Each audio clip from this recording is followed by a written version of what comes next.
বোলে আকৌ কেইজনীমান চপাই ল'ব যদি ৰাজ্যবাসীৰ বাবে আমাৰ প্ৰথমটো খবৰে বহুতে গুৰুত্বপূৰ্ণ খবৰ কাৰণ মুখ্যমন্ত্ৰী হিমন্ত বিশ্ব শৰ্মাই ইতিমধ্যে কঠোৰ মন্তব্য কৰিছে যি মন্তব্যটো আপোনালোকে জনাটো বহুতে জৰুৰী কোনো চিম্পেথিয়ে মোক তলাব নোৱাৰে বাল্য বিবাহ বন্ধ হ'বই লাগিব ইয়াৰ লগতে আৰু কেইবাটাও গুৰুত্বপূৰ্ণ মন্তব্য কৰিছে যিকেইটা আপোনালোকে জনাটো বহুতে জৰুৰী বাল্য বিবাহৰ বিৰুদ্ধে কঠোৰৰ পৰা কঠোৰ হ'ব মুখ্যমন্ত্ৰী হিমন্ত বিশ্ব শৰ্মা বাল্য বিবাহ কৰা কোনো ব্যক্তি হাৰি যাব নোৱাৰে এনে ব্যক্তিৰ পত্নী সন্তানৰ কোনো চিম্পেথিয়ে তোলাব নোৱাৰে মোক এই মন্তব্য মুখ্যমন্ত্ৰী হিমন্ত বিশ্ব শৰ্মাৰ কোনো ব্যক্তিয়ে মাৰ্ডাৰ কৰিলে বুলিয়াই হত্যাকাৰীজনৰ পত্নী সন্তানৰ বাবে এৰি দিব নেকি এনে মন্তব্য মুখ্যমন্ত্ৰী হিমন্ত বিশ্ব শৰ্মাৰ চিম্পেথি যিদৰে দেখুৱাব লাগে চৰকাৰে দেখুৱাব কিন্তু এই ক্ষেত্ৰত কোনো চিম্পেথি নহ'ব কোনো ধৰণৰ সহানুভূতি নহ'ব বুলি মুখ্যমন্ত্ৰী হিমন্ত বিশ্ব শৰ্মাই কঠোৰ মন্তব্য কৰিছে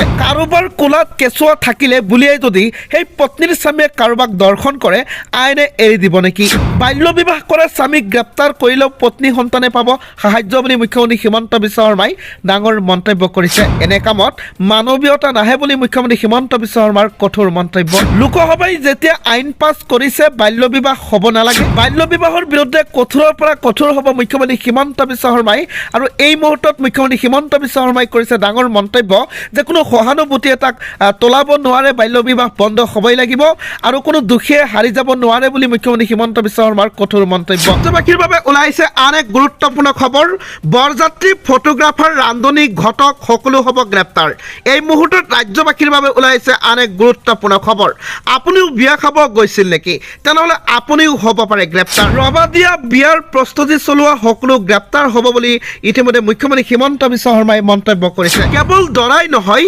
বিয়া খাবলৈ অহা সকলোকো গ্ৰেপ্তাৰ হ'ব বুলি মুখ্যমন্ত্ৰী হিমন্ত বিশ্ব শৰ্মাৰ মন্তব্য উকিল চিকিৎসকো গ্ৰেপ্তাৰ হ'ব পাৰে এনে গোচৰত দৰা কইনাৰ বয়স বঢ়াই দিয়া উকিলো গ্ৰেপ্তাৰ হ'ব ইয়াৰ বাবে চিকিৎসালয়ো দায়ী হ'ব বুলি ইতিমধ্যে মন্তব্য আহিছে প্ৰসূতি নাবালিকা হাস্পাতালত ভৰ্তি হ'লেই হাস্পাতাল কৰ্তৃপক্ষই খবৰ দিব লাগে আৰক্ষীক খবৰ নিদিয়া চিকিৎসক নাৰ্ছো হ'ব গ্ৰেপ্তাৰ শিশু অধিকাৰ সুৰক্ষা আয়োগৰ অধ্যক্ষ সুনীতা চাং কাকতিৰ এই সকিয়নি বৰযাত্ৰী ফটোগ্ৰাফাৰ ৰান্ধনী ঘটক সকলো গ্ৰেপ্তাৰ হ'ব বুলি ইতিমধ্যে আন এক ডাঙৰ খবৰ প্ৰকাশ পাইছে ৰাজ্য চৰকাৰৰ পৰা এই মুহূৰ্তত ৰাজ্যবাসীক দিবলৈ এটা বহুতে ডাঙৰ খবৰ বহুতে গুৰুত্বপূৰ্ণ খবৰ বাল্য বিবাহক লৈ চেয়াৰমান আলীৰ বিস্ফোৰণ ডিচি এছপি সকলকো গ্ৰেপ্তাৰ কৰিব লাগে বুলি চেয়াৰমান আলীয়ে মন্তব্য প্ৰকাশ কৰিছে অকল স্বামীসকলক গ্ৰেপ্তাৰ কৰিলে নহয় মুখ্যমন্ত্ৰী হিমন্ত বিশ্ব শৰ্মায়ো ক্ষমা খুজিব লাগে বুলি মন্তব্য প্ৰকাশ কৰিছে চেয়াৰমান আলীয়ে 2006 চনত বাল্য বিবাহৰ বিৰুদ্ধে আইন পাছ হৈছিল সেই সময়ত হিমন্ত বিশ্ব শৰ্মা শক্তিশালী মন্ত্ৰী হৈ আছিল ইয়াৰ পাছতো কিদৰে সম্পূৰ্ণ হৈছিল বাল্য বিবাহ বুলি প্ৰশ্ন কৰিছে চেয়াৰমান আলীয়ে ইয়াৰ বাবেও মুখ্যমন্ত্ৰীয়ে ক্ষমা খুজিব লাগে ডিচি এছপি সকলকো গ্ৰেপ্তাৰ কৰিব লাগে চেয়াৰমান আলীয়ে ডাঙৰ মন্তব্য প্ৰকাশ কৰিছে ডিচি এছপি সকল থকাৰ পাছতো কিদৰে বাল্য বিবাহ সম্পূৰ্ণ হৈছে সেই সময়ত কিন্তু হিমন্ত বিশ্ব শৰ্মা এজন শক্তিশালী মন্ত্ৰী হৈ আছিল তেওঁলোকৰ বিৰুদ্ধেও একশ্যন লোৱাৰ দাবী চেয়াৰমান আলীৰ বন্ধু বান্ধৱীসকল আপোনালোকৰ কি মন্তব্য ভিডিঅ'ৰ কমেণ্টত জনাবলৈ নেপাহৰিব ৰাজ্যবাসীৰ বাবে ওলাইছে আন এক গুৰুত্বপূৰ্ণ খবৰ বাল্য বিবাহ প্ৰসংগ মুখ্য মন্তব্য প্ৰকাশ কৰিছে আপোনালোকক মই সবিশেষ জনাবলৈ চেষ্টা কৰিছোঁ মুখ্যমন্ত্ৰীক চেলেঞ্জ ভূপেন বৰাৰ বাল্য বিবাহক লৈ কংগ্ৰেছ সভাপতি ভূপেন বৰাৰ চেলেঞ্জ মুখ্যমন্ত্ৰীক প্ৰধানমন্ত্ৰীৰ প্ৰসংগ টানি আনি মুখ্যমন্ত্ৰীক চেলেঞ্জ দিলে ভূপেন বৰাই বাল্য বিবাহ কৰোৱা স্বামীক গ্ৰেপ্তাৰ সম্পৰ্কত প্ৰশ্ন কৰিছে ভূপেন বৰাই ৰাজ্যবাসীৰ বাবে ওলাইছে আন এক বহুতে গুৰুত্বপূৰ্ণ খবৰ ৰাজ্যত পুনৰ চলিব উচ্ছেদ অভিযান বাল্য বিবাহৰ আতংকৰ মাজতে চলিব উচ্ছেদ অভিযান ইতিমধ্যে ৰাজ্যবাসীৰ বাবে ওলাইছে ডাঙৰ খবৰ বাল্য বিবাহক লৈ চলা অভিযানৰ মাজতে পুনৰ উচ্ছেদৰ আতংক ঘোঁৰাচাপৰি অভয়াৰণ্যত চলিব প্ৰশাসনৰ উচ্ছেদ অভিযানৰ বাবে সাজু বিশাল আৰক্ষী বাহিনী অৰ্ধ সামৰিক বাহিনী উচ্ছেদৰ জাননী লাভৰ পাছতে হাহাকাৰ সকলোকৰ মাজত প্ৰায় 5,976 বিঘা ভূমিত চলিব উচ্ছেদ অভিযান জাননী লাভৰ পাছতে চিতলামাৰী পথাৰ গাঁৱৰ ৰাইজৰ মাজত চলিছে আতংকময় পৰিৱেশৰ বাল্য বিবাহক লৈ চলা অভিযানৰ মাজতে পুনৰ উচ্ছেদৰ আতংক সৃষ্টি হৈছে ৰাজ্যখনত। ইতিমধ্যে মুখ্যমন্ত্ৰী হিমন্ত বিশ্ব শৰ্মাৰ ডাঙৰ মন্তব্য, বহুতে ডাঙৰ মন্তব্য কৰিছে। মুখ্যমন্ত্ৰী হিমন্ত বিশ্ব শৰ্মা আপুনি জনাটো বহুতে জৰুৰী। 14 বছৰৰ তলৰ ছোৱালী বিয়া পতাসকলে জামিন নাপায় বুলি মুখ্যমন্ত্ৰী হিমন্ত বিশ্ব শৰ্মাই কৰিছে মন্তব্য। ইয়াৰ লগতে আৰু কেইবাটাও গুৰুত্বপূৰ্ণ মন্তব্য কৰিছে। ভিডিঅ'টো শেষলৈকে চাই থাকিব, ভিডিঅ'টো স্কিপ নকৰিব। 14 বছৰৰ তলৰ ছোৱালী বিয়া পতাসকলে জামিন নাপায়। মুখ্যমন্ত্ৰীৰ স্পষ্ট মন্তব্য। 2026 বিধানসভা নিৰ্বাচনৰ আগলৈকে চলিব বাল্য বিবাহ বিৰোধী অভিযান আৰু এই অভিযান চলিয়ে থাকিব। 14 বছৰৰ ওপৰৰ বিয়া পতাসকলে লাভ কৰিব জামিন, কিন্তু 14 বছৰৰ তলৰ সকলে কেতিয়াও জামিন লাভ নকৰে বুলি মুখ্যমন্ত্ৰী হিমন্ত বিশ্ব শৰ্মাৰ মন্তব্য। মুখ্যমন্ত্ৰী হিমন্ত বিশ্ব শৰ্মাৰ স্পষ্ট মন্তব্য যে 14 বছৰৰ তলৰ ল'ৰা ছোৱালী দুয়োটাই জেলত যাব লাগিব আৰু জামিন নাপায়। লগতে গাৰ্জেন যিসকলে বিয়াটো পতাই দিছে, কাজী বা পুৰোহিত যিয়ে নহওক, সকলোৱে যাব লাগিব 2 বছৰৰ কাৰণে সশ্ৰম কাৰাদণ্ডত আৰু জামিনবিহীনভাৱে ইহঁতে থাকিব লাগিব বুলি মুখ্যমন্ত্ৰী কৰিছে ডাঙৰ মন্তব্য। লাখ লাখ ছোৱালীক বাল্য বিবাহৰ পৰা বচাবলৈ এটা প্ৰজন্মই কষ্ট পাবই লাগিব, এই মন্তব্য মুখ্যমন্ত্ৰী হিমন্ত বিশ্ব শৰ্মাৰ। ইয়াত কোনো সহানুভূতিৰ কথা নাই। মোক সহানুভূতিশীল বাতৰিয়ে প্ৰভাৱিত কৰিব নোৱাৰে বুলি মুখ্যমন্ত্ৰী হিমন্ত বিশ্ব শৰ্মাই কৰিছে মন্তব্য।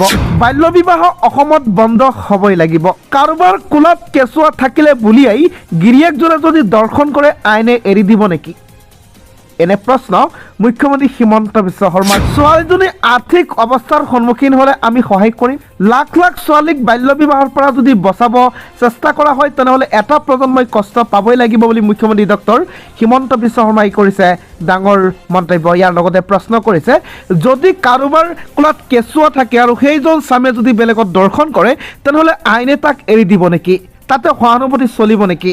চৰকাৰে যদি চেম্পিটি দেখাব লাগে বেলেগ ৰাস্তাত চেম্পিটি দেখাব, কিন্তু এই ক্ষেত্ৰত কোনো ধৰণৰ সহানুভূতিৰ কথা নাহে। সিহঁতক কোনো পৰ্যায় ৰেহাই দিয়া নহ'ব বুলি মুখ্যমন্ত্ৰী হিমন্ত বিশ্ব শৰ্মাই ডাঙৰ মন্তব্য কৰিছে। ইয়াৰ লগতে তেওঁ কৈছে যে যিসকল ব্যক্তিয়ে 2014 আগতে বিয়া পাতিছে, অৰ্থাৎ 14 বছৰীয়া নাবালিকাক যিসকলে বিয়া পাতিছে সিহঁতৰ কেতিয়াও জামিন নহয়, কিন্তু 14ৰ ওপৰত থকা যিসকল ব্যক্তিয়ে বিয়া পাতিছে সিহঁতক জামিন প্ৰদান কৰিব মুখ্যমন্ত্ৰী হিমন্ত বিশ্ব শৰ্মাই কৰিছে ডাঙৰ মন্তব্য। আপোনালোকৰ মন্তব্য কি ভিডিঅ'টোৰ কমেণ্টত জনাব। ৰাজ্যবাসীৰ বাবে ওলাইছে আন এক বহুতে গুৰুত্বপূৰ্ণ খবৰ, বহুতে ভাল খবৰ বুলি ক'ব লাগিব, কাৰণ অবৈধ স্বামীক গ্ৰেপ্তাৰৰ ক্ষেত্ৰত নৰম হ'বলৈ বাধ্য হ'ল হিমন্ত চৰকাৰ। হয় বন্ধু বান্ধৱীসকল, এতিয়া গ্ৰেপ্তাৰ নকৰে অবৈধ স্বামীসকলক, কিন্তু তাৰ পৰিৱৰ্তে কৰিব কিছুমান এনেকুৱা ব্যৱস্থা যিকেইটা আপুনি জনাটো বহুতে জৰুৰী। ভিডিঅ'টো অলপ স্কিপ নকৰাকৈ শেষলৈকে চাব।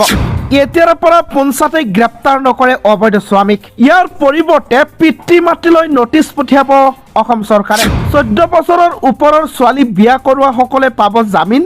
14 বছৰৰ তলৰ ছোৱালী বিয়া কৰোৱা সকলোহে বিপদ হ'ব বুলি মুখ্যমন্ত্ৰী হিমন্ত বিশ্ব শৰ্মাই কৰিছে ডাঙৰ মন্তব্য। অবৈধ স্বামীৰ গ্ৰেপ্তাৰৰ পৰিৱৰ্তে জিলাই জিলাই কাজী নিয়ন্ত্ৰণৰ ব্যৱস্থা কৰিব। এতিয়াৰ পৰা পঞ্চায়তে গ্ৰেপ্তাৰ নকৰে অবৈধ স্বামীক বুলি মুখ্যমন্ত্ৰী হিমন্ত বিশ্ব শৰ্মাই কৰিছে ডাঙৰ মন্তব্য। উপায়ুক্তই কাজীসকলক নিয়ন্ত্ৰণৰ ব্যৱস্থা কৰিব বুলি মন্তব্য কৰিছে। জিলাই জিলাই হেল্পলাইন নম্বৰ মুকলি কৰিব অসম চৰকাৰে। মুখ্যমন্ত্ৰী হিমন্ত বিশ্ব শৰ্মাৰ এই বৃহৎ ঘোষণা। অবৈধ স্বামীৰ গ্ৰেপ্তাৰৰ ক্ষেত্ৰত নৰম হ'বলৈ বাধ্য হ'ল হিমন্ত চৰকাৰ। এতিয়াৰ পৰা পঞ্চায়তে গ্ৰেপ্তাৰ নকৰে অবৈধ স্বামীক বুলি মুখ্যমন্ত্ৰী হিমন্ত বিশ্ব শৰ্মাৰ ডাঙৰ ঘোষণা। আৰু শান্তিৰে চলি থকা সংসাৰত জুই লগাইছে হিমন্ত বিশ্ব শৰ্মাই। বহুতকেইটা ৰাজনৈতিক খবৰ, ৰাজনৈতিক মন্তব্য আপোনালোকৰ মাজত তুলি ধৰিছোঁ, গতিকে ভিডিঅ'টো স্কিপ নকৰিব। হাজাৰ হাজাৰ পৰিয়ালৰ সংসাৰত জুই লগাইছে হিমন্ত বিশ্ব শৰ্মাই। ৰিপুণ বৰা সৰব মুখ্যমন্ত্ৰীৰ বাল্য বিবাহ বিৰোধী অভিযানৰ বিৰুদ্ধে। শান্তিৰে চলি থকা সংসাৰত জুই লগাইছে মুখ্যমন্ত্ৰী হিমন্ত বিশ্ব শৰ্মাই বুলি মন্তব্য কৰিছে ৰিপুণ বৰাই। হাজাৰ হাজাৰ পৰিয়ালৰ সংসাৰত জুই লগাইছে হিমন্ত বিশ্ব শৰ্মাই। ইয়াৰ লগতে কৈছে যিসকলৰ পৰিয়াল এতিয়া সুখত আছে, যিসকল সুখত জীৱন যাপন কৰিছে, সিহঁতৰ মাজত যেতিয়া বিলীন হৈ গৈছে, সিহঁতৰ মৰম চেনেহবিলাক একৰ হৈ গৈছে, এতিয়া দুই এটা ল'ৰা ছোৱালীৰ মা দেউতাক হৈছে, সিহঁতক ধৰি কি লাভ হ'ব? সিহঁতক ধৰি কি কৰিব বিচাৰিছে চৰকাৰে? যদি ৰিচেণ্টলি যদি কৰিব বিচাৰে চৰকাৰে কৰক, কিন্তু আগতে যিসকলে বিয়া পাতিছে, যিসকলে ভুল কৰিছে অলৰেডি, সিহঁতক এতিয়া শাস্তি দিয়াৰ প্ৰয়োজন নাই, কাৰণ সেইসকল মানুহ এতিয়া ক'ত যাব আৰু কি কৰিব? চৰকাৰৰ 1250 টকাৰ লগতে সেই চাউল বা ৰেচনত চলিব নেকি? নিজৰ সৰু ল'ৰা ছোৱালীবিলাকে নিজৰ পিতৃক নোহোৱাকৈ থাকিব পাৰিব নেকি? এনেবোৰ বহুতকেইটা প্ৰশ্ন ৰিপুণ বৰাই কৰিছে মুখ্যমন্ত্ৰী হিমন্ত হিমন্ত বিশ্ব শৰ্মাই এতিয়া ৰিপুণ বৰাৰ লগত আপোনাৰ মতামত ভিডিঅ'টো কমেণ্টত জনাব আগবাঢ়িছোঁ পৰৱৰ্তী গুৰুত্বপূৰ্ণ খবৰ ফালে।